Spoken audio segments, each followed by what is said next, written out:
Hello everyone, welcome back to our YouTube channel. तो कैसे हैं आप सभी अच्छे होंगे, मस्त होंगे, स्वस्थ होंगे। 12th क्लास की मैथ्स की कंटिन्यूस क्लासेस चल रही है, बायोलॉजी की भी चल रही है, अदर सब्जेक्ट की क्लासेस जैसे केमिस्ट्री फिजिक्स की क्लासेस भी बहुत जल्द स्टार्ट होने वाली है।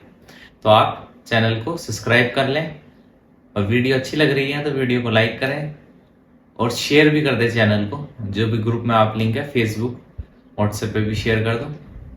और अगर सोशल मीडिया पे भी हमसे जुड़ना चाहते हो, कनेक्ट होना चाहते हो, तो उसका लिंक डिस्क्रिप्शन में दे रखा है, अभी जाके आप उसको फॉलो कर लीजिए।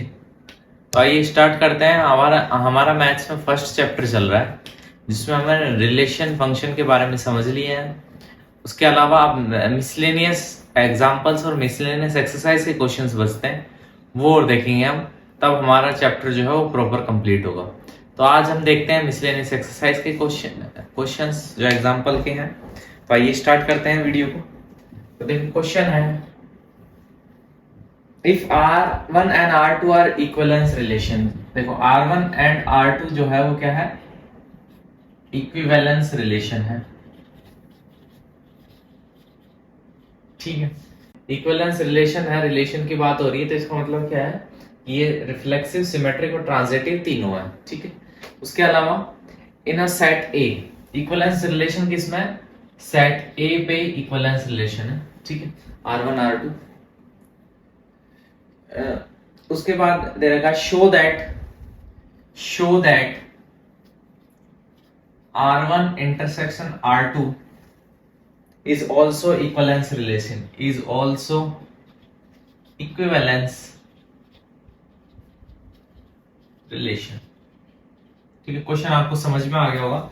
R1 R2 हमें दे रखा है इक्विवेलेंस रिलेशन है सेट ए पे, तो हमें शो करना है कि R1 इंटरसेक्शन R2 मतलब R1 इंटरसेक्शन R2 मतलब R1 R2 में जो भी कॉमन है इज ऑल्सो इक्विवेलेंस रिलेशन। ठीक है, तो ये सोल्यूशन करें। तो इक्विवेलेंस के लिए सबसे पहले चेक करते हैं इज रिफ्लेक्सिव, क्या ये रिफ्लेक्सिव है, चेक करते हैं। तो रिफ्लेक्सिव के लिए चेक करने के लिए कि हमें गिवन है, सिंस क्या गिवन है, R1 और R2 क्या है, इक्विवेलेंस रिलेशन। देखो R1 R2 क्या है, इक्विवेलेंस रिलेशन है। अगर R1 R2 इक्विवेलेंस रिलेशन है which means A belongs to R1 and A belongs to R2। यही तो होता है कि अगर ये इक्विवेलेंस रिलेशन है, इसका मतलब ये सिमेट्रिक होंगे तो A बिलोंग्स टू R1 और A जो है वो सेम जो है वो बिलोंग्स टू R2। और ये सारे A क्या होंगे, ये सारे जो भी A होंगे ये बिलोंग करेंगे सेट A को। ठीक है, अगर इक्विवेलेंस रिलेशन है, ये कंडीशन हमें गिवन थी। तो देखो इसके बाद अगर ऐसा है कि दोनों में ही इंक्लूडेड है, इसका मतलब इन दोनों के इंटरसेक्शन मतलब जो इन दोनों का कॉमन पोर्शन होगा उनमें भी इंक्लूड होगा। ये इंटरसेक्शन का मतलब क्या होता है कि जो एलिमेंट दोनों में कॉमन है उन्हीं का सेट है ये। तो देखो ये इसमें भी इंक्लूड है और इसमें भी इंक्लूड है, तो मतलब दोनों में इंक्लूड होगा, इंटरसेक्शन में भी इंक्लूड होगा। क्लियर हो गई। और किसके लिए होगा, all a belongs to a, therefore reflexive. ठीक है, ये चीज समझ में आ गई होगी, ये रिफ्लेक्सिव है।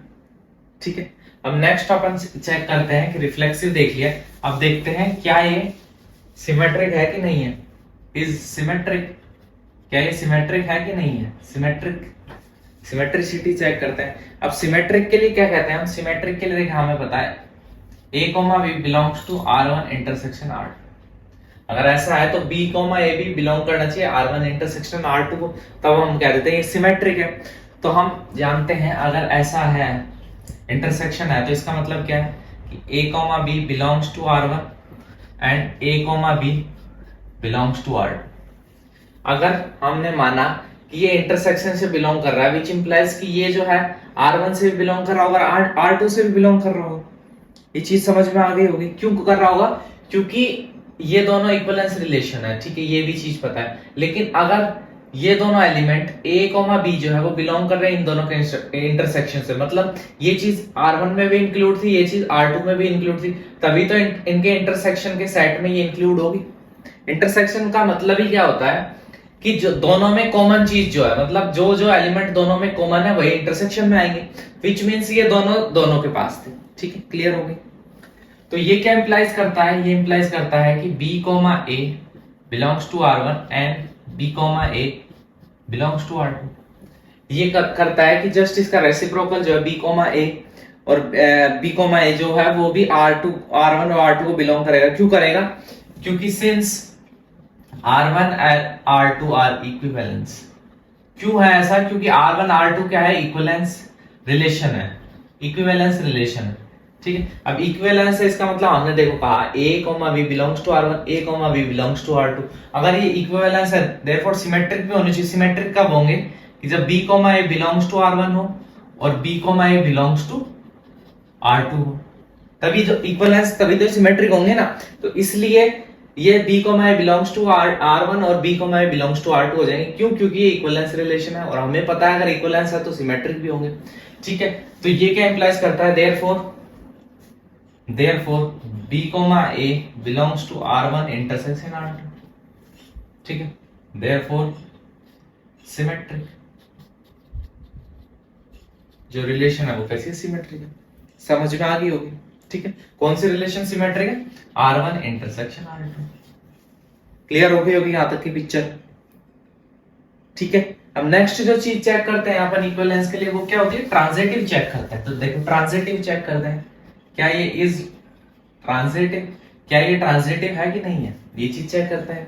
ठीक है, हमें दे रखा है ये दोनों तो क्या है, इक्विवेलेंस रिलेशन है पहले, तो इक्विवेलेंस है। तो देखो ट्रांजिटिव के लिए हम क्या करते हैं कि a comma b belongs to r1 intersection r2 and b comma c belongs to r1 intersection r2। ठीक है, ये चीजें तो अब तक आपको समझ में आ गई होगी, इतना चैप्टर पढ़ लिया। तो अगर ये इक्विवेलेंस रिलेशन है r1 r2 तो a comma b belongs to r1। ठीक है, a कॉमा b है belongs to r1 and a comma b belongs to r2। ठीक है, देखो अगर इंटरसेक्शन से बिलोंग करती है तो इसका मतलब क्या है कि इंडिविजुअल सेट में भी होनी चाहिए वो चीज, तो वही चीज हमने लिखी। उसके अलावा b कॉमा c भी जो है वो belongs to r1 and b comma c belongs to r2। ठीक है, इंटरसेक्शन से बिलोंग कर रही है इधर तो इंडिविजुअल सेट से भी बिलोंग करेगी, यहां तक की चीज में किसी को भी कोई भी दिक्कत नहीं होगी। तो इससे ये क्या इंप्लाइज करता है, ये चीज इंप्लाइज करती है कि a comma c belongs to r1 and a comma c belongs to r2। अब ऐसा क्यों हुआ, क्योंकि हम जानते हैं r1 और r2 क्या है, इक्विवेलेंस रिलेशन है, तो इसका मतलब ट्रांजिटिव भी होने चाहिए। तो यहां से देखो a comma b belongs to r1, b comma c belongs to r1, अगर ये ट्रांजिटिव है तभी तो इक्विवेलेंस हो गए। तो ट्रांजिटिव है इसका मतलब a comma c belongs to r1। ऐसे ही r2 में किया a comma b belongs to r2, b comma c belongs to r2, which means अगर ये ट्रांजिटिव है तो a comma c belongs to r2। ठीक है, अब ऐसा क्यों है, ऐसा साइड में लिख देंगे हम कि r1 and r2 are equivalence relation, और ये चीज हमें क्या है, गिवन है। ठीक है, इतनी चीज समझ में आ गई। तो ये क्या इंप्लाइज कर रहा है, ये चीज हमने देख लिया कि अगर एक एलिमेंट दोनों में कॉमन है तो वो उनके इंटरसेक्शन में भी आएगा। तो यहां से हम कह सकते हैं कि a comma c belongs to r1 intersection r2। ठीक है, therefore r1 intersection r2 is transitive. तो देखो कोई रिलेशन है, रिफ्लेक्सिव भी है, सिमेट्रिक भी है, ट्रांजिटिव भी है, तो hence r1 intersection r2 is equivalence relation. तो यहां से हम कह सकते हैं कि r1 इंटरसेक्शन r2 क्या है, इक्विवेलेंस रिलेशन है। ठीक है, अब नेक्स्ट क्वेश्चन पे चलते हैं। नेक्स्ट क्वेश्चन क्या है हमारा, नेक्स्ट क्वेश्चन देखते हैं।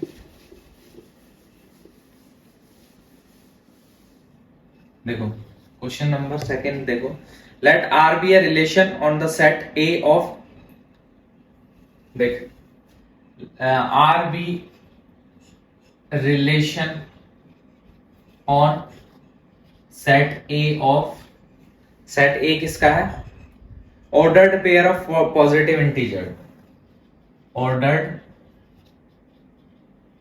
Pair of positive integer set है। आगे दे रखा है डिफाइन बाय, अब इस रिलेशन को कैसे डिफाइन कर रखा है, डिफाइन बाय,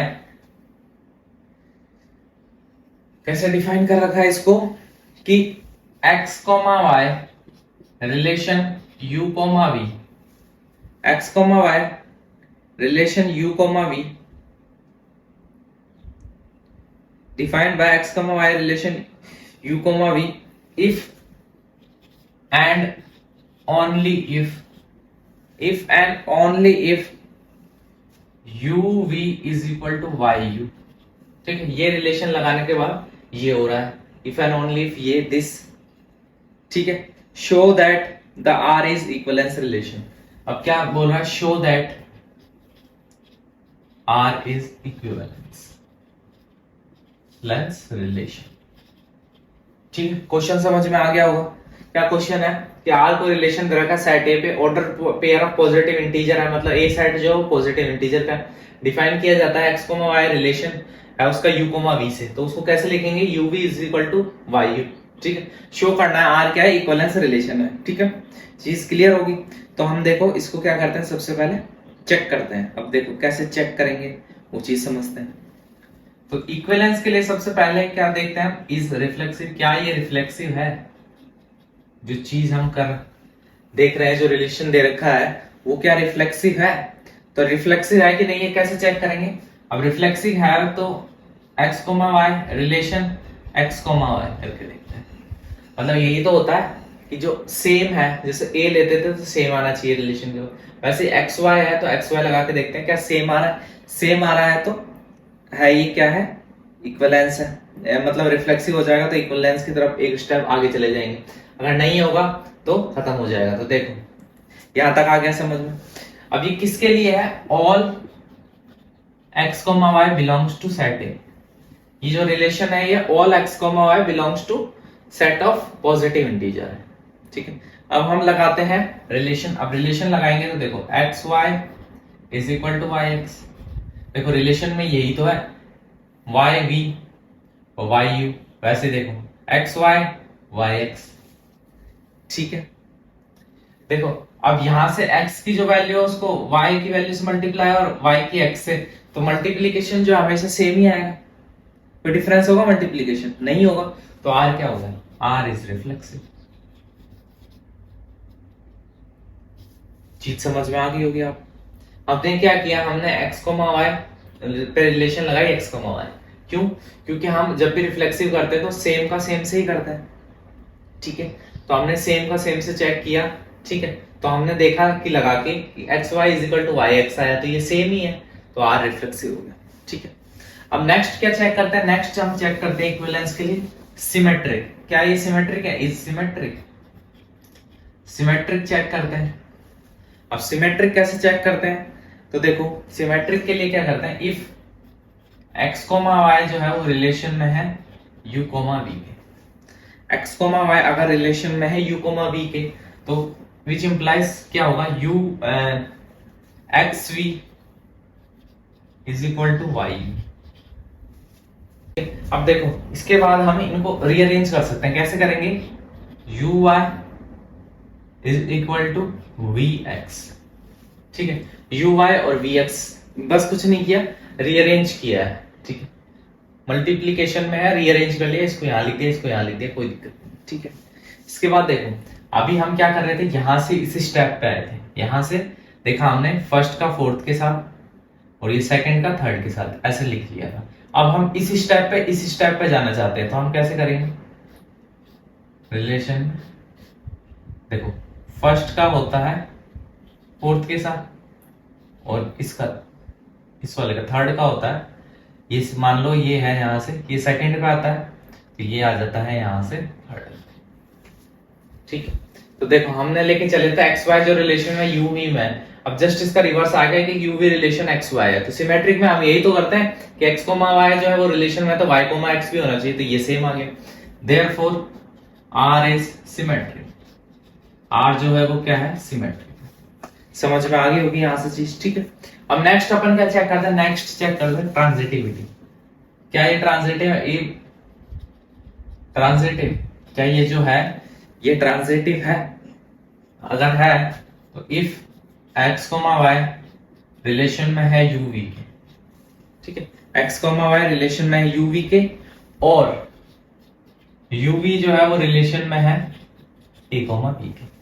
ठीक है, अब यहां से हम देखो, अगर इसको राइट करना चाहे तो क्या लिख सकते हैं, s v is equal to y, और इसको लिखेंगे तो u b is equal to v ए।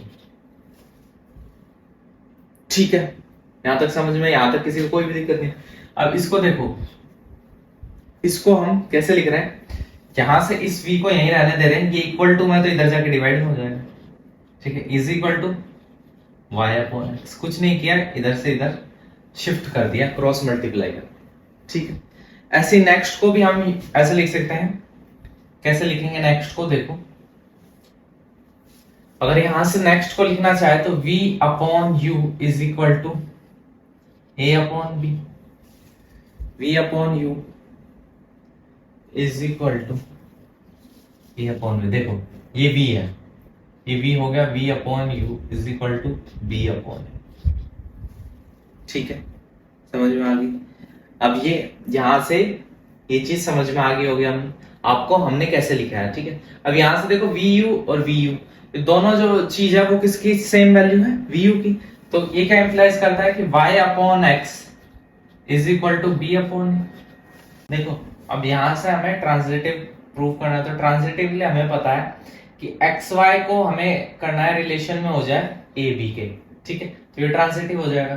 तो इसको करने के लिए हम इसको ऐसे रीअरेंज करते हैं। ठीक है, तो इसको रीअरेंज कैसे करेंगे, देखो x b is equal to y. ठीक है, क्या किया, ये इधर मल्टीप्लाई, ये इधर मल्टीप्लाई, पहले एक्स बी लिख लिया, फिर वाई ए लिख लिया। क्यों लिखा, क्योंकि अगर ऐसा लिखेंगे तभी देखो ये रिलेशन में बन पाएगा। देखो ये जो फर्स्ट से मल्टीप्लाई में होता है ये असल में फोर्थ होता है, और इससे जो होता है ये थर्ड होता है। तो देखो हम चले थे कि x y जो रिलेशन है uv के, uv जो ab में है, तो अभी देखो x y रिलेशन में आ गया ab की।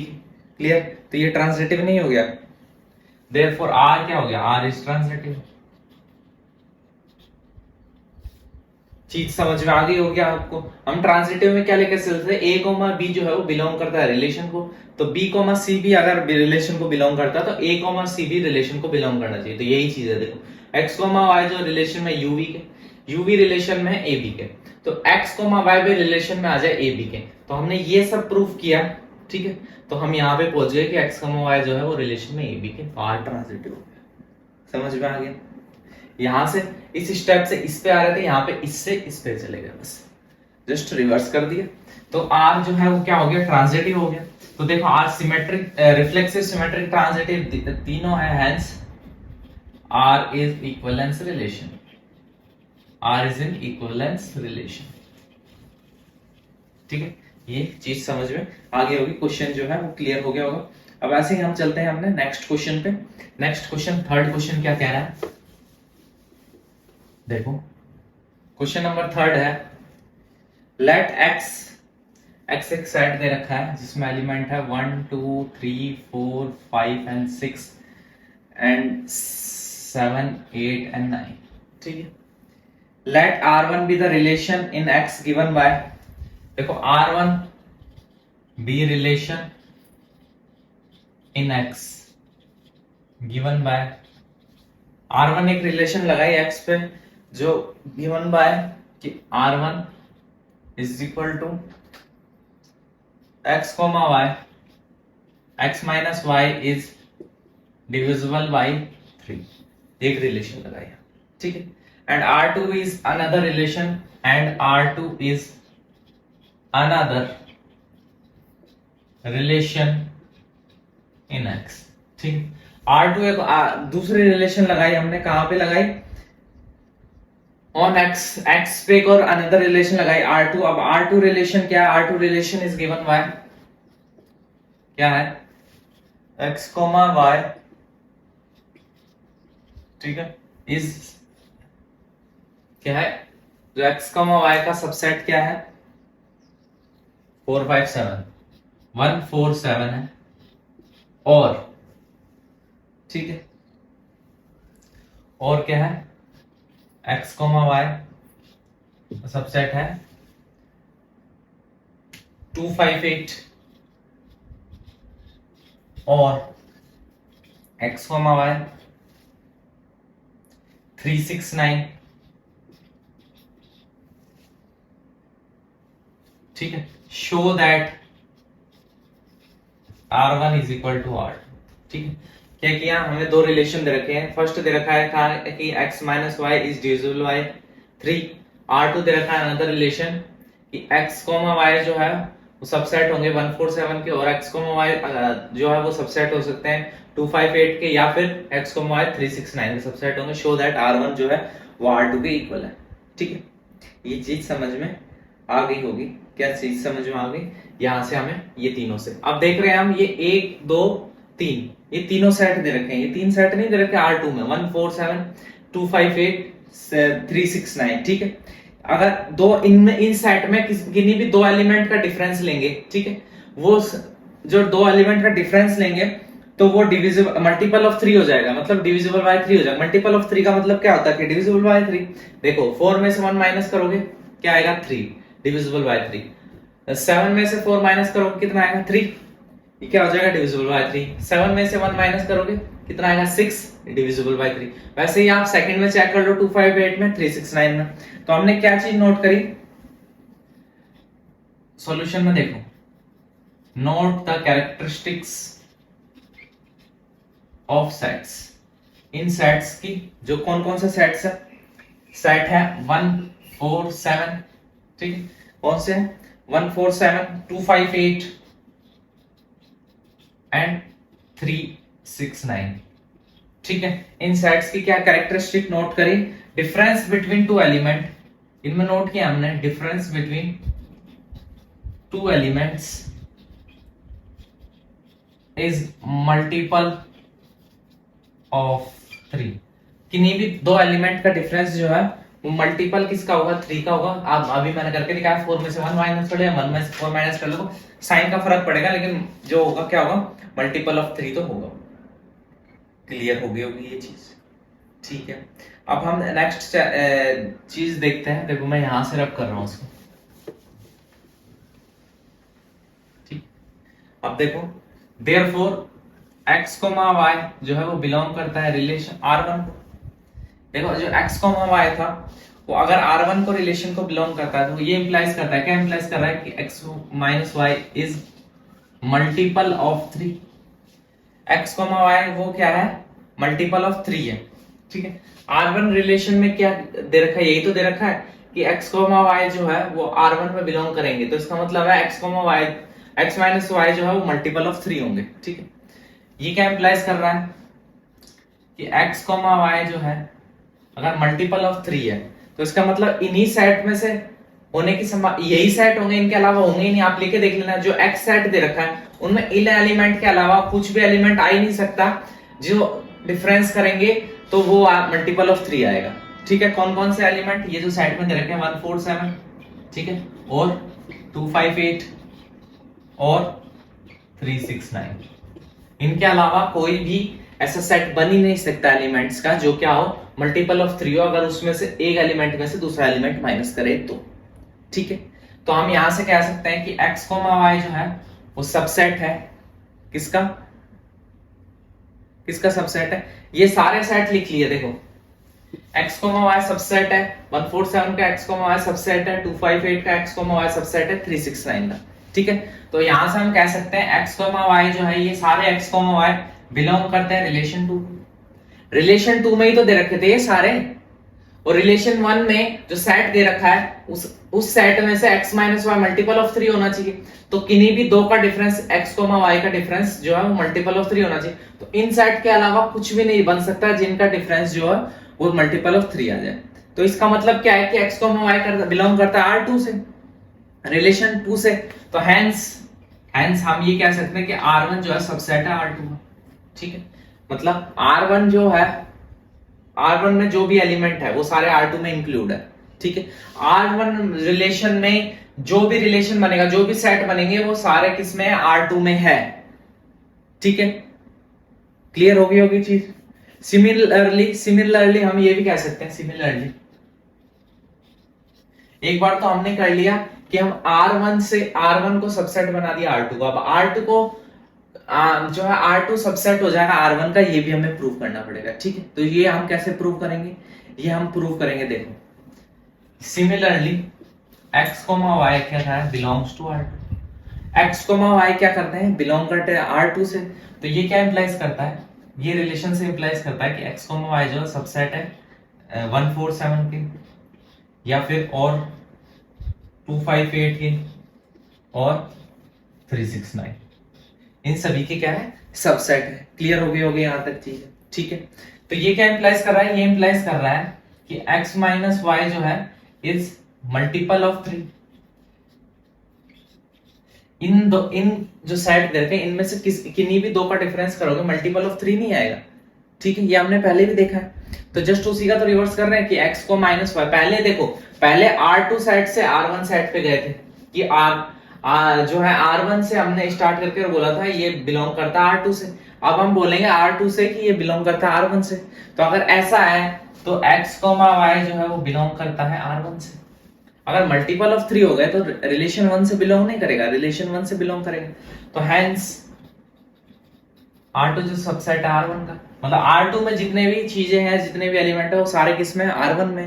और यहाँ पे किया था इक्वल प्रूफ करने के लिए, देखो R1 को सबसेट R2 R1, ठीक है। अगर ये दोनों चीजें हो गई तो hence R1 is equal to R2, ठीक है। तो आज की वीडियो इतनी रखेंगे। रिमेनिंग क्वेश्चन जो भी है बचे हुए, जो भी अपने सिलेबस में इंक्लूड है, वो सारे जो है मिसलेनियस एक्सरसाइज, मिसलेनियस एग्जांपल के क्वेश्चन सारे करवाए जाएंगे आपको।